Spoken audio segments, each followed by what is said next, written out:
Hindi po, mga minamahal kong kababayan. Ako'y nais magbigay ng statement tungkol sa mga pangyayari sa Senado ngayong gabing ito. Dalawang oras na monitor ang sitwasyon. At nung una kong nabalitaan na naputukan, ay ang una kong tinawagan ay si Sec. John D. ng DILG. At tinanong ko, magpa-report ka sa mga pulis na nandun na kung may nangyari, kung meron silang ginawa.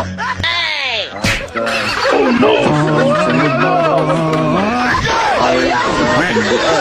At tinanong ko sa mga NBI at i-director na kita, kayo ba ay pumasok sa Senado? Sabi niya, wala kang instruction. Ang sabi sa akin, wala kang instruction, sir. Kaya masasabi ko sa ating mga kababayan, yung nakikita po ninyo na naka-uniforme sa loob sa news, ang mga naka-uniforme dun, dalawang klase, yung PNP, police, na naka-duty sa Senado.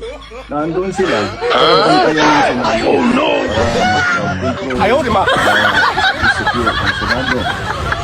Yung isa pang may hawak na naka-uniforme ay yung Marines, may Marine Detachment na nandun talaga sa Senado. Tiga dun sila. Ang trabaho din nila is secure ang Senado at magbigay ng honor guard. Yan lang ang sundalo o pulis na nasa loob, tiga doon ang nandun. Yung isa pang nakita ninyong grupo na kasibilyan at may hawak na mga mahaba, mga usayon, yung mga sergeant sila. So lahat ng nakikita ninyong uniforme o naka-armado ay nandun, ay tiga doon. Nandun sila talaga, doon sila nag-duty. At isa pa, ay nais kong maibida sa inyong lahat. Wala pong instruction kahit na kanino na hulihin si Senator Bato. At ang nangyari, ang NBI, sinabihan ko nung lumabas yung resolution ng Supreme Court, mga alas 4 yung kaninang hapon, ay sinabi ko, umalis na kayo dyan. Nag-comply naman sila.